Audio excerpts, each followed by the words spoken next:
तो चलिए, जिस एनडीए के बारे में ये कहा जाता था कि यहाँ पर भूमिहारों की पूछ होती है, यहाँ पर ब्राह्मणों की पूछ होती है, उसी एनडीए में अब ब्राह्मण और भूमिहारों को साइड किया जा रहा है। और विस्तार से आपको समझा देंगे कि किस तरीके से किसे और कहाँ साइड किया गया।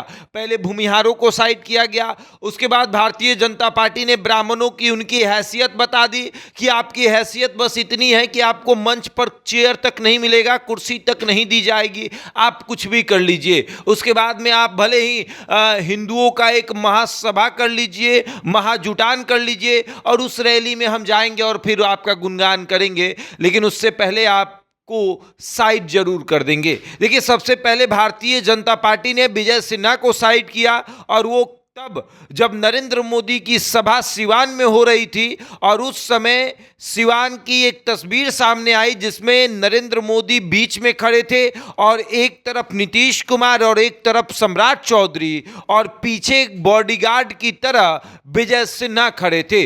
और उस समय कहा गया कि देखिए, भूमिहारों की इज्जत बस इतनी सी है, भूमिहारों को भाव बस इतना ही मिल रहा है कि उन्हें किसी के पीछे बॉडीगार्ड की तरह खड़ा कराया जा सके। तस्वीर जब आई तो सबको बहुत बुरी लगी। एक तस्वीर वो आई थी जब नरेंद्र मोदी विजय सिन्हा के घर गए थे, तब भूमिहार गदगद हो गए थे कि देखिए, हमारे नेता की पूछ हो रही है, प्रधानमंत्री उनके घर जा रहे हैं। और दूसरे ही पल एक ऐसी तस्वीर आई कि सबका मन जो है वो दुखी हो गया, सब दुखी हो गए, और कहा गया कि ये भी तस्वीर देखनी बाकी थी। और तस्वीर थी जब विजय सिन्हा को बॉडीगार्ड की तरह खड़ा कराया गया था। उसके बाद एक तस्वीर और आई एनडीए की, जिसमें जेडीयू में किस तरीके से भूमिहारों को साइड किया जा रहा है, वो भी तस्वीर दिखी।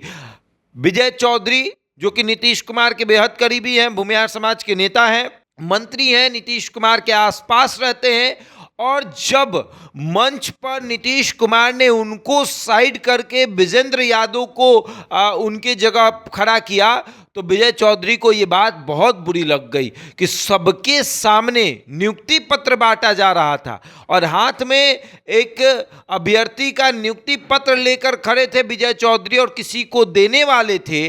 तब तक नीतीश कुमार ने उनको इशारा किया कि आप साइड हटिए, विजेंद्र यादव यहां आएंगे। और ये बात विजय चौधरी को बहुत बुरी लगी, क्योंकि नीतीश कुमार ने खुद उनको पकड़कर साइड किया था, और फिर वो मंच से उतर गए।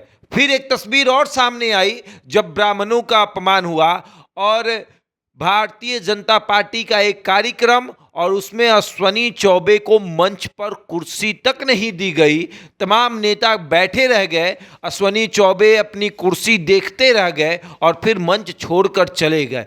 तो ये तस्वीरें सामने आई कि किस तरीके से भूमिहार और ब्राह्मणों को साइड किया जा रहा है, किस तरीके से ब्राह्मण और भूमिहार को एनडीए जो है वो अनदेखा कर रही है, किस तरीके से ब्राह्मण और भूमिहारों को ये बता रही है कि आपकी हैसियत क्या है, आपकी जो जनसंख्या है उस आधार पर आपको भाव जो मिल रहा है उसको अपने झोली में रखिए, ज़्यादा इधर उधर मत करिए, नहीं तो झोली से भाव आपका गिर जाएगा और फिर भाव आप ढूंढते रहिएगा कि गया कहाँ। और वो तस्वीर सामने आई जब विजय सिन्हा को गार्ड बनाया गया, जब विजय चौधरी को मंच से उतारा गया, जब अश्वनी चौबे को मंच पर कुर्सी नहीं दी गई, तब ब्राह्मण और भूमिहारों को लगा कि नहीं भैया, अब यहाँ भाव कम मिल रहा है और भाव ना मिले जहाँ पर वहाँ जाना बेकार है। लेकिन कर भी क्या सकते हैं, रहना तो वही है। देखिए, आज विजय सिन्हा भले ही कुछ बोल दे, लेकिन उन्हें भी पता है कि वो उप मुख्यमंत्री के उप मुख्यमंत्री हैं, ना कि उप मुख्यमंत्री हैं। एक होता है उप मुख्यमंत्री और एक होता है उप मुख्यमंत्री का उप मुख्यमंत्री, वो है विजय सिन्हा। और शायद वो ये बात भूल जाते हैं, और ये बात भारतीय जनता पार्टी उनको समय समय पर और सम्राट चौधरी समय समय पर याद दिला देते हैं कि आप मेरे उप मुख्यमंत्री हैं, हम मुख्यमंत्री के उप मुख्यमंत्री हैं, आप मेरे उप मुख्यमंत्री हैं, तो थोड़ा सा आराम से चलिएगा। आगे देखिए क्या होगा। बहरहाल इस खबर में इतना ही, बने हमारे साथ और देखते रहें द इंडिया टॉप।